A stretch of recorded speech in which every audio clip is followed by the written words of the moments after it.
our guest, nakilala na nating lahat, di ba kaya tayo nandito, is quite possibly the multitasker of all multitaskers in the Philippines kasi he does so many things with aplomb. Diba? So he's a playwright, he's a director, he's an actor.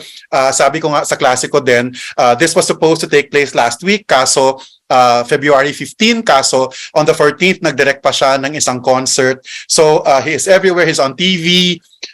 And since this class is not about me, I'll turn it over to him na. So here's Floy Quintos, and he will tell us about his, diba, paano siya nagsimula sa theater, his journey in the theater, how does he write his plays, and then later on, meron po tayong opportunity to engage with him by asking him questions and all of that. So, ladies and gentlemen, I'm very proud to introduce sa lahat si Ginoong Floy Quintos. Maraming salamat, Glenn.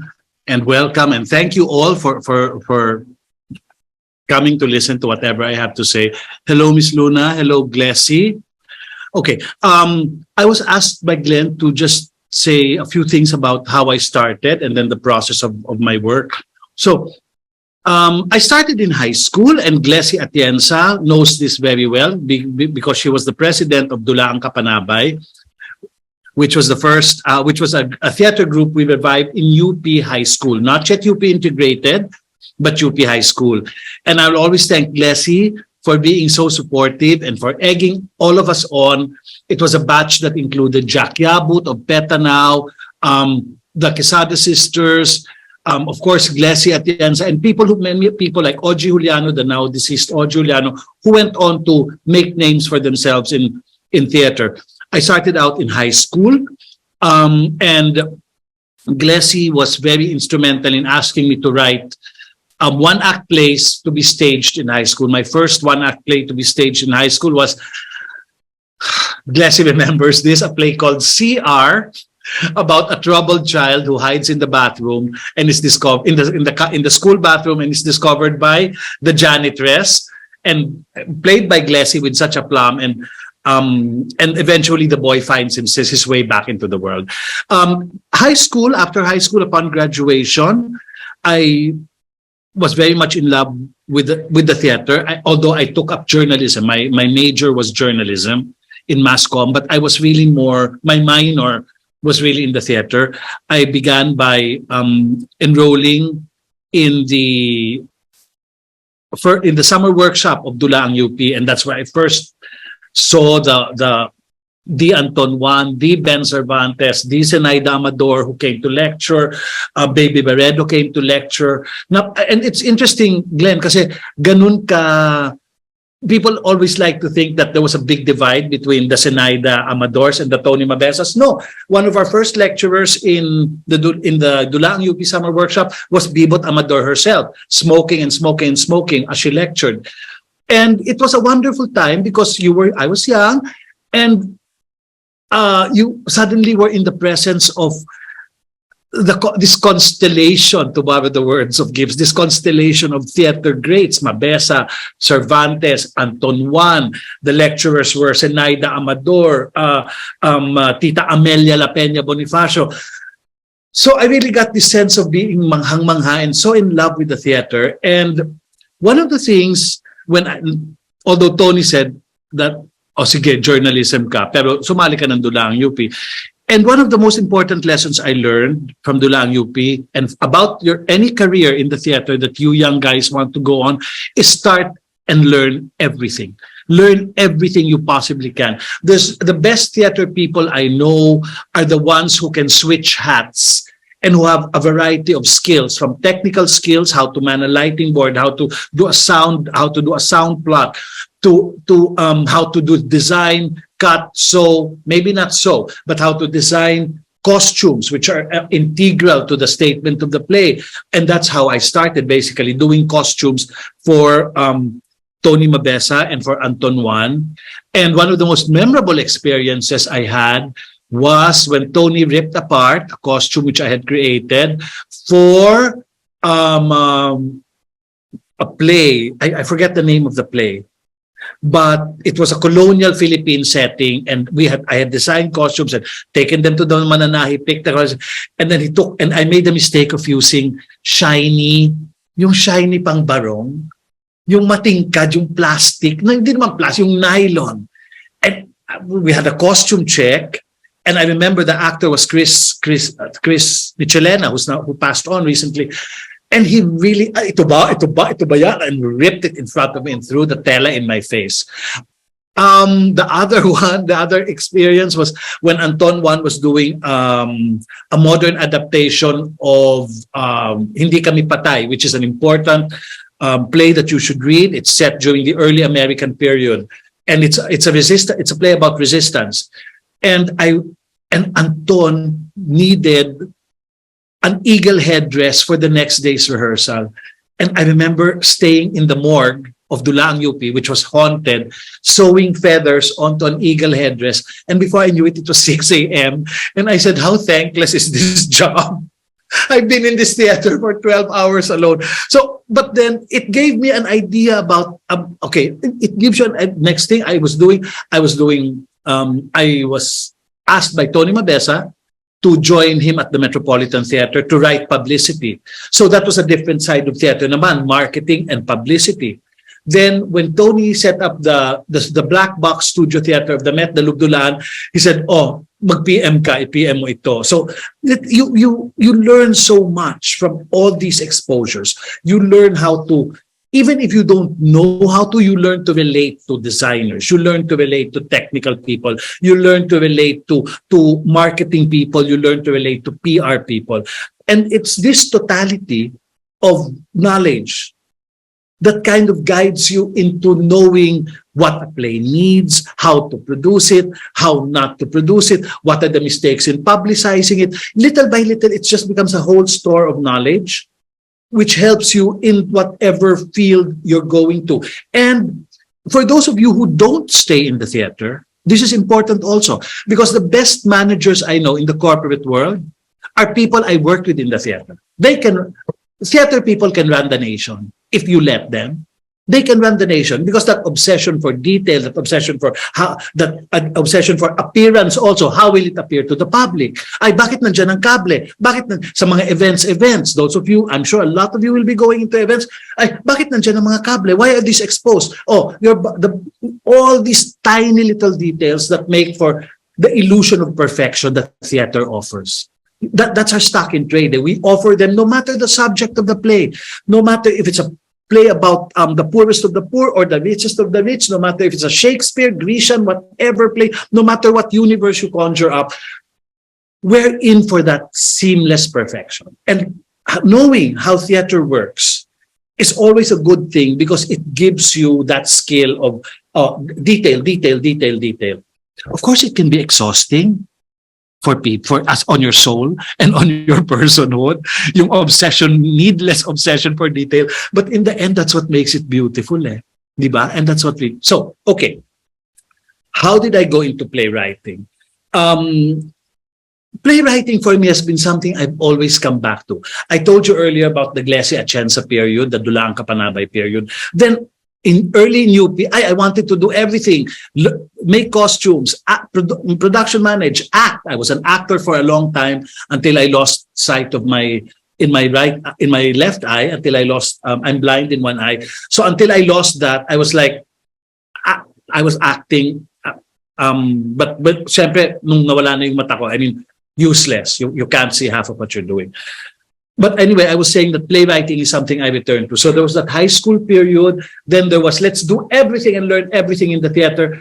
Then, when I was at the Met, Tony said, oy, alam mo, masyado ka nang nagiging production. Hindi ko, magsulat ka nga, di ba? I heard you wrote a nice play daw. Anyway, something like that. And so, sige nga. So, early on in my playwriting career, I was very, very much enamored of historical subject matter. I liked historical subject matter. My first play, the script of which I thought was lost, but has recently been found, was Gironnier, the Lord of Alahala. What a pretentious topic, no? It's about this 18th century Frenchman who came to the Philippines, lived in Halahala, in Laguna, in Rizal, and really became, he was a haciendero, and he wrote a book called Adventures in the Philippines. And it was this wonderfully travelogue book. Nagta-travel siya sa Mahayhay. And it was a nice idea for me. I said, how theatrical this is to see this Frenchman go 20 years in the Philippines. So that was my first play, two-act play. Tony staged it at the Lubdulaan. And he didn't only stage it, he made me production manager. So although I had been in the theater for a long time, ito yung talagang, oh my God, play ko to and I have to produce it pa. So that's when I learned about budgets. That's when I learned how to appease senior actors. Kasi ang artistang kinuha niya, Alexander Cortez, Madeline Nicolas, who were already the senioras of the theater at the time. So again, lessons in humility, lessons in, sir, kumusta na, all that, which really, although sa loob-loob ko, che, ano ba kayo? Arte-arte nyo. But of course, there's that, sir, baka pwede po tayo tinatawag na po. All those, the little politests, which makes theater work so interesting. After that, I tried my handwriting other plays, but I never finished them. And then I went na into television, concerts, events. In short, nilamon na ako ng bonggang-bongga ng sistema, including films for Mario de los Reyes, Mario O'Hara, sorry, and Ishmael Bernal. So there was about 15 years, well, I was what, 13? There was about 15 years of my life just spent doing everything else I wanted to do. Magazines, journalism, movies. Talagang, I was young. I could do it then. Then when I was, I think about 48, I decided I want to go back to the theater.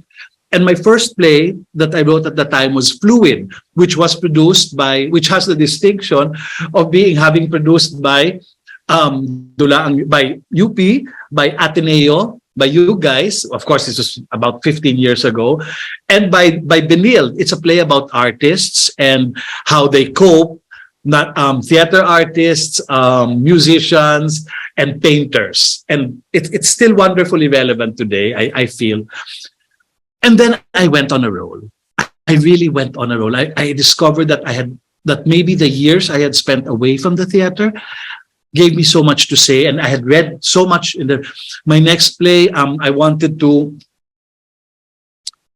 I think it was Atang, about the great Sarsuela superstar Atang del Rama, and I wanted it to. And the next, I think, was and then began the Dexter Santos.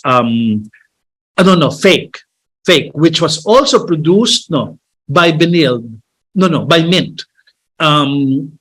Fake is a strange way. If any of you ever get to read it, I don't know why, Glenn, pero favorite siya ng mga, ginawa ito ng isang Montessori high school before the pandemic. And I was saying, bakit yung gagawin ng Fake? It's such a heavy play. And then ginawa ng Mint by the second year students. And I was like, Fake is about all the fake, the lies that have been foisted upon Filipinos about their history. The Code of Kalanchao, the Virgins of Agoo. It was, I think it's still one of my deepest plays. Anyway, after that came Ang Nawalang Kapatid, which was originally written for Ateneo Grade School. Ang Nawalang Kapatid, the adaptation of the Mahabharata, a musical with music by CJ, was originally written for ACT. It was commissioned by JJ Ignacio and Adrian Reyes, Sir Adrian, but all the ACT guys, we had a nice 4 years of collaboration. Then they asked me what I wanted to do, and I said, how nice to try and do Mahabharata for children. And we did it, and it was wonderful. Ang ganda-ganda. Only to have it revived again under Dexter Santos's direction. Next was, and then my VLF, my Virgin Lab Fest period, where I did Ang Kalungkutan ng Mga Reyna, about the deception of politics and the illusions of power. Then Sor Clara, which is still one of my favorite plays. It's about aging and coming in terms of realities of life. And the play that you studied, An Evening at the Opera, which is about corruption, politics, and how art is sometimes used to deceive us. And a woman's struggle also, basically. That's basically, and then others. By the way, I'll always be indebted to Ateneo Publishing for printing the first 2 volumes of my work. That was, I thought, a way of not naman giving back, but just a way of putting down all the things, all the straight plays I had written. So that was, then came Collection. No, Collection was after. I don't know na, I'm sorry. Collection, which is a play about how our past is sold off, how we commercialize, how we make merchandise out of our past, and how. Then recently, of course, Angry Christ, which was about the struggle of the painter. Oh my God, Glenn, I forgot his name. The painter. Oh my goodness. Hala, sorry, but he's the one who painted the Angry Christ mural in Bacolod. Oh dear, this is unforgivable. I forget his name. Then Kundiman Party, which was my reaction to the Duterte years and to what I saw was happening to our society. The Kundiman Party is about how art can or cannot, how social media can affect us, and how we just need to sing, remember, resist. Then the pandemic came along, and my last play was The Kundiman Party, again for Dulaang UP, a one-act play. The Reconciliation Dinner, a one-act play. Sayang, very, very well received. It was sold out before it even opened. And it talks about how the elections of 2022, how it ripped us apart, how it ripped families and communities and friends apart, but in just one act. So far, yun po, that's how do I go about writing a play. I like to focus on one. When I did, for example, Ang Huling Lagda ni Apolinario Mabini, which was, I think, a beautifully written score by Queen Kayabyab, her first musical. When it comes kasi to historical things, I like to focus on one specific part. Like, I didn't want to do the life of Mabini. Why? I zeroed in on the moment that Mabini had to choose between leaving his exile in Guam to come home to the Philippines in exchange for his signature of allegiance to America. That one moment, I like those things. That one moment that encapsulate whole experiences or whole lifetimes, yung buong kamalayan, yung buong kwento ng isang buhay na reflect sa isang insidente lamang. When I did Atang, it was a fictional moment, but I chose the moment when a young movie star goes to Kaatang, the venerable first lady of the Zarzuela, and says, I want to play you in an upcoming movie. And of course, it never happened. But that little incident between the two triggers off Atang's memories. So in Kundiman Party, I like the idea of, I said, because during what really happened during the Duterte years was really the part that we were really quite torn. And you could see there was very active social media. You could already see the beginnings of the fake news, and you could see the DDS and how they would bounce. And I thought, how interesting this moment is in our history when we can fight back using art, using music, and yes, using social media. I like looking at little things which can grow into storylines and plot lines. A lot of people are saying, I over the last two plays I've done, Kundiman Party and the Reconciliation Dinner, well-meaning friends have come to me, alam mo, ganda. Kaya lang ang burgis naman ang play mo tungkol sa mga middle class. But that's one thing I've been finding out recently, and that's one thing I really want to stand up for. Kasi sino ba talaga ngayon ang audience ng chatroom? Who's watching? Who's paying for tickets? Who's supporting theater? Really putting their hard-earned money into it. It's really the middle class that's doing it now. Much as we want to say that we have to reach out to whatever class, to CDE, we have to reach out. The reality is, and having worked in television, is really, I don't think they care as much as we would like them to care. You know what I mean? There's so much that we're up against in the theater. There's Netflix. There's the Korean novela, which everybody, even I, which they all love. There's a lot more choices that are easier to do than paying what? Ang murang ticket ngayon, 1.5 sa teatro. Kami sa Dulaang UP, 500. At ang halang Ateneo is 750 kayo, Glenn, no? Plus, Mga 500.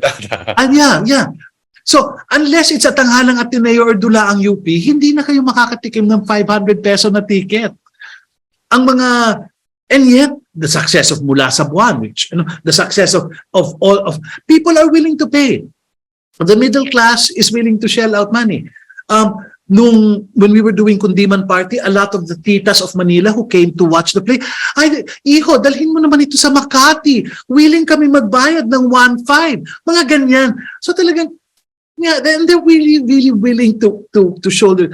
And which is why I thought with the last two plays I've done, Kundiman Party and the Reconciliation Dinner, I would like to talk about a class of people who have been directly morally affected by what has happened politically in our country for the past 7 years na since Duterte. So parang that's what interested me in the last two plays. One of the dream plays naman I have, if at the risk of putting it out there na sana ma-realize ko, is a play called The Prize, and it's about Nick Joaquin and how the national artist was dangled in front of him by the Marcos administration, and how he supposedly accepted the award, much against his will, in exchange for the freedom of X. I will just not, bahala na kayong hanapin, in exchange for the freedom of X, who was a brilliant poet, a brilliant young activist who had been incarcerated. That's interesting for me. Kasi ang art din ngayon, sa totoo lang, we are in the verge of being, if we're not careful, we're in the verge of really being, sige, sila na naman ang in power, join na tayong lahat. You know what I mean? We're in the verge of that. Not so much in the theater, where we're very conscious of it. But in the worlds of music and in the worlds, in the other forms of art, it's so easy for them to be subsumed now into this system. Theater, I think, will remain the bastion. Starting is the hardest thing. You may have all the ideas, ganda-ganda ng plotline, ganda-ganda na ito. Siya, maupo ka na at sulatin mo na yan. That's the hardest thing, just to start. Ako, I'm numero uno. I'll find 10 million other things to do. Facebook, and no, I'm looking for inspiration. You're not looking for inspiration. You're just being lazy and you're just being procrastinating. But the thing is, when you start it, go na yan. Talagang it then comes out. Next, I would advise you always to be collaborative and to look into the production. A lot of playwrights think that maybe once it's in rehearsal, bahala na kayo dyan, I'll come during opening night or I'll come during dress rehearsal. I don't work. Maybe that's an important part of my process too, Glenn. And let me just talk about it for a while. I'm numero unong pakialamero. And although I pretend not to be, I'll always tell sina Alex or sina Dex, yes, sige, gawin mo yung gusto mo. But actually, nakaupo ka sa likod ng teatro, notes. And then ano naman, baka naman. But I'm pakialamero. Also, maybe because of my years in exposure to the aspects at work, I'm able to, this is how we market it. Ganito. Although right now, SOCMED is really the way to go. It's really cast a whole new spell, a whole new light onto the way plays are marketed. And I'm sure na-experience nyo na yan. But maging pakialamero kayo. Once the text is written, and then that's the best time to see it. It may sound brilliant in your head. It may read beautifully when you're reading it, but in the hands of an actor whose body is different, whose voice is different, whose pacing is different, whose independent mind has a different way of interpreting things, suddenly, a lot of my plays are really super rewritten. Super. Like, in Atang, I was rewriting, second weekend na kami, rewrite. Why? Why is it important? Because when you work with actors, actually, they are your vessel. They are your vessel. So, you find out that a certain actor has a knack for comedy. Gently tweak the lines para may comedy. You find that a certain Charmaine Centenera Buencamino has this beautiful way of being both happy and sad and desperate at the same time. Meron siyang that quality, that very tender, tenuous quality. And I love writing for that. Frances Makin Ignatius that loves to, has a, you know, nice to work for that. It's nice to write for actors also. In fact, I like to think that I write it first, and then it goes into rehearsal, and then it's rewritten according to what an actor can do to the role. So, makialam kayo, be a part of it. And actors will listen. Directors will listen to you. Next also is very important.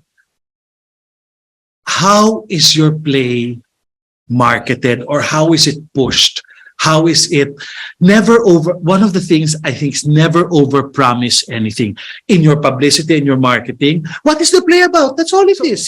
Be careful when you market a play. Images, sound bites are much better than you telling the audience what to expect. You know, ang hirap-hirap ng ganun. At the same time, now that social media is taking over everything, there was a time kasi when I started out at the Met, the press release has to make the 5 p.m. bulletin deadline, or else it won't run the next day. But of course, now nobody does that. Everything happens on social media. If your play doesn't have buzz on social media, wale. Diba? Or if after the previews pa lang, walang ingay, ay, wale. You know, so it's really, theater is in a very exciting stage now. You're all coming back from the pandemic. We're all coming back from the pandemic. We're all finding out ways to keep ourselves safe, at the same time to maintain the excitement and the energy of theater that as we knew it before.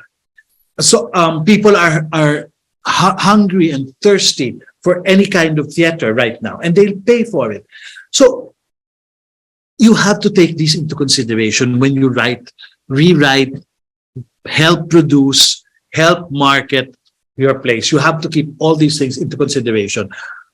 I don't think the Ivory Tower School of Playwriting works anymore. It's really hard because your name is on the line, for one thing. As playwright, your name is on the line. So maybe that's also one of the good things about having experienced so much in theater, from the time of typewriters to the time of SOCMED, from the time of the separation between English and Filipino chatter, to the time when all the actors are fluid and traveling from company to company. Maybe all this experience has helped me become, in a way, a bit more savvy. A bit more. I have a cuento. This is funny. I got into a meeting with a big-time producer. I won't say who now, of course. And then he was saying, I really, I like your place, but this one, it has to be commercial, huh? I really want this to be commercial.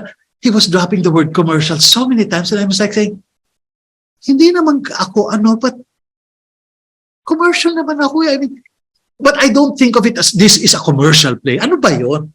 A play is it's a story, it's a narrative. It's either told in an engaging way or in a non-engaging way. It either reaches out to an audience and speaks to all of us, or it becomes just, and sabi ko, so far naman, with as much humility as I can say, I think my track record has been pretty good in terms of commercial, because I never think of it as, what is commercial? Ano ba yun? Ano ba yun? Why was Angry Christ, which I thought was the most alta subject in the world, about this painter agonizing, coming back from New York, and then painting the Angry Christ and finding, so I thought it was the most self-indulgent alta thing in the world. Sabi ko, alta-alta nitong play na to. And yet it turned out into, I think it was a 2-week extension on the play.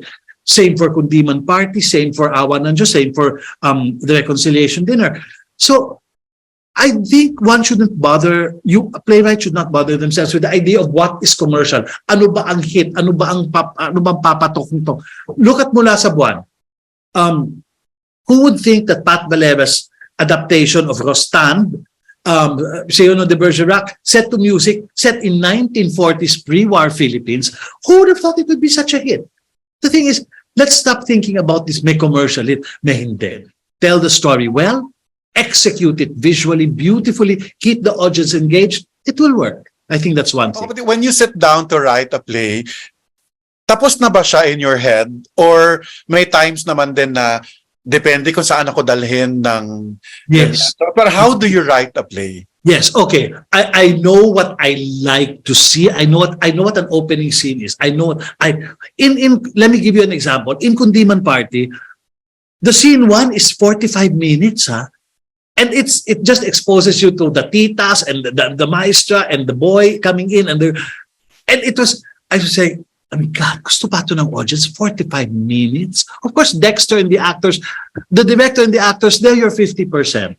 Playwrights, they are your 50%. They're the ones who take the text, who make it soar, who make it accessible. They're the ones who bring their own skill. I was always surprised because at the end of the first scene, not the first act, at the end of the first scene, pumapalakpak na yung mga tao kasi parang nagkwento ka ng, yes, I kind of know how it goes, but that's when I think God touches all of us or nudges you in the forehead and, teka, wait, babaliin ko to. Listen to yourself. Listen to the Holy Spirit. Listen to where God is taking you. Listen to where your heart is taking you. It may be difficult with historical plays. But I always say that my historical plays, St. Louis Loves Them Filipinos, Atang,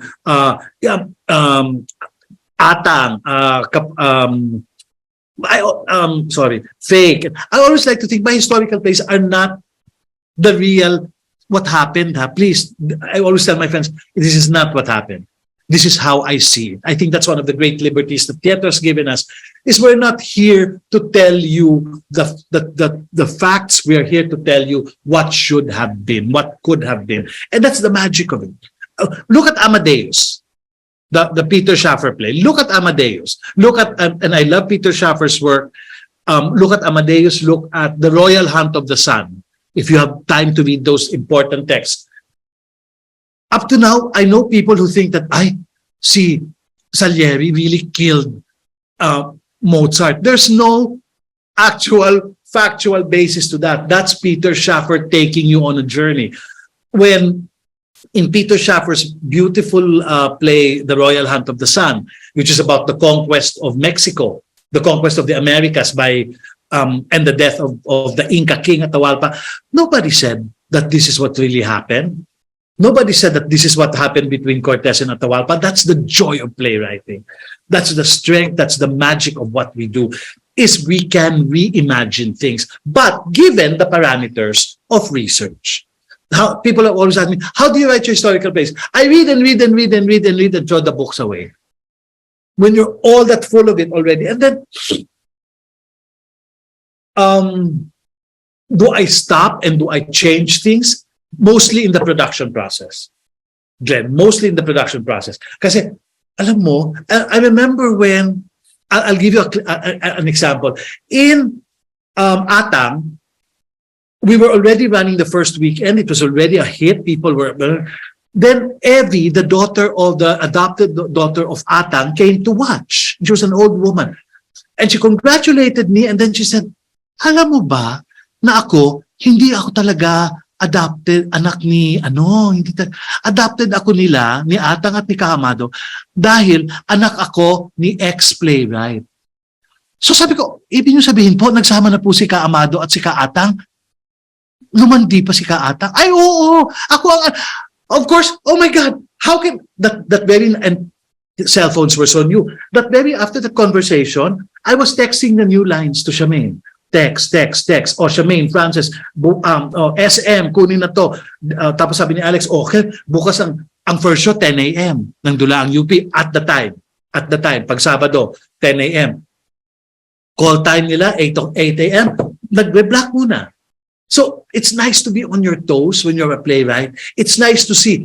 And another thing, never underestimate the audience's reaction. Never underestimate. Especially ngayon na ang audience, ang ikli-ikli na ng memorya. See what engages them. See where they drop. Why are they not engaged here? How can we tweak this? 50% of what's happening really happens for me, Glenn, in the production process. Nagsubo talaga ako ng popcorn, sorry ha. Sige, hey. So, salamat. So I guess sa mga university-based playwrights, mag-member na sa mga theater companies, kung taga-UP, mag-member sa DUP and all the other theater organizations on campus, ganoon din sa Ateneo, etc., etc. Kasi nga, malaking tulong nga din talaga siya. I think lahat naman ng theater practitioners, playwrights, ganyan, di ba? We did our we paid our dues. Look at Glenn and Jelan. Basically, Glenn and Jelan, Miss si Maramara, for God's sake. Ayan, mga katikatera ng teatro yan. I mean, really.